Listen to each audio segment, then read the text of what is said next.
Thank you for still watching Sudut Pandang. From tomorrow onwards, for 3 days, we're going to have top leaders from the region and outside discussing at the Asia Pacific Roundtable discussions. But tonight we're starting it off at Sudut Pandang. In Sudut Pandang, I have Associate Professor Simon Tay and I have Tan Sri Muhammad Jawhar. My next question is, how do we move from here? I mean, Malaysians, for example, know about the efforts of Tan Sri Razali, but to them, if that cannot go through, what else is there, for example? But you are a bit positive looking towards next year and the elections. Certainly. I think if we want change in Myanmar, it is going to happen. Next year, they're going to have the elections according to the new constitution, new system, where 25% of the parliament is reserved for the military, so they want to make sure that, they remain, they have a say. But 75% of the seats will be, elections, etc., under, I'm sure, certain restricted conditions. But it is very positive movement in the context of Myanmar. I think the generals in Myanmar are not just going to hand over power. You need a transition period, and I think this what's going to happen next year is a step in the right direction, and we should take it on from there. I think if we are going to expect Myanmar, the generals, to give up power, hand it over to NLD, National League, it's not going to happen. Let's get real. So while it's quite odious as far as I'm concerned, what's the regime, etc., but we should be quite realistic, see how far we can go, and I think we are going to move in the right direction. If we compare this to the North Korea issue, for example, more pressure has been heaped on them, even by a lot of other countries in the world, but they have pushed deeper inside rather than, opening up. Well, in the North Korea situation, clearly the six-party talks are facing a real dilemma now. We'll discuss this at the APR as well, I'm sure, because of the nuclear test. And there you have all the major players, China, USA, Russia. Coming back to Myanmar, we therefore really have to be quite realistic about the opportunities to move forward. And when we say we need to do this, who is we?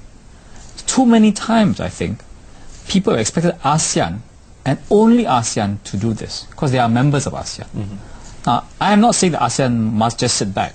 ASEAN is necessary, but not sufficient. Even if all ASEAN pushes, they will just go to China. If China pushes, they will go to India.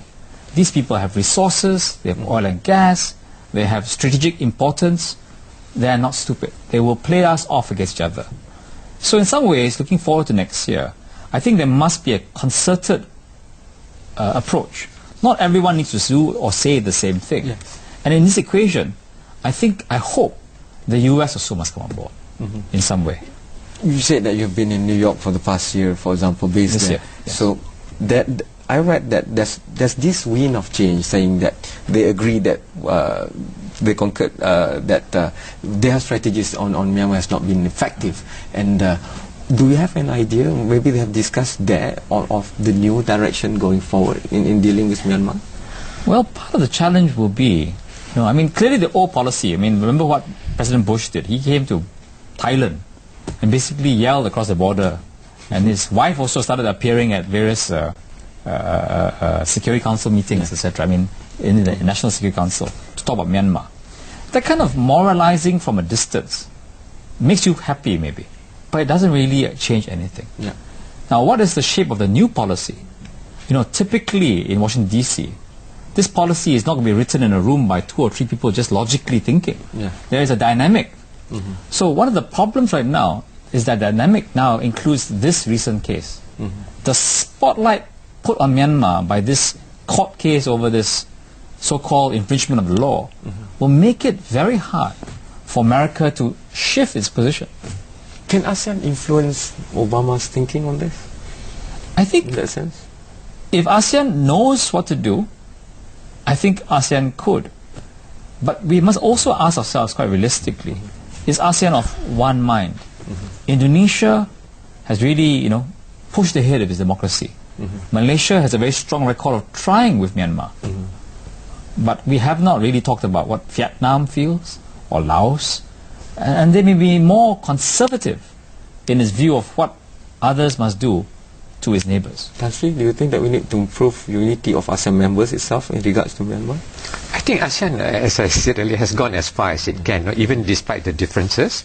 It has presented a united front on Myanmar, and I think that's as far as it can go. But I'd like to, underline this point. Political change, especially, major political change from a non-democratic to a democratic system, normally happens essentially through internal impulses. And very often, when it is from a highly authoritarian to a democratic system, there's a lot of blood that is shed. It's unfortunate. It happens all over the world. In most situations, it's never peaceful. It's bloody. And you can take the French Revolution, you can take the British experience, many countries in Europe, etc. So I'm afraid, despite everything that we do outside Myanmar, what Myanmar is doing next year, I think, is, as I would like to say, is a step in the right direction. I hope it's the first step and it will become more and more democratic. Failing which, I think there will have to be a revolution in Myanmar, and that is what has to be done before there's going to be change in Myanmar. From outside, with strong states, unless it's a weak state, failed state, failing state, then outside forces can have a strong impact on political change within that country. If it's a strong state, as I believe Myanmar is, there are limits to what you can do. Okay. I have to go for the last break, but once we are back, I'm going to tap into the expertise of both esteemed panelists to maybe, take a leave out of what's going to transpire over the next 3 days and what's the most important agendas on the table. We'll discuss that after this short break.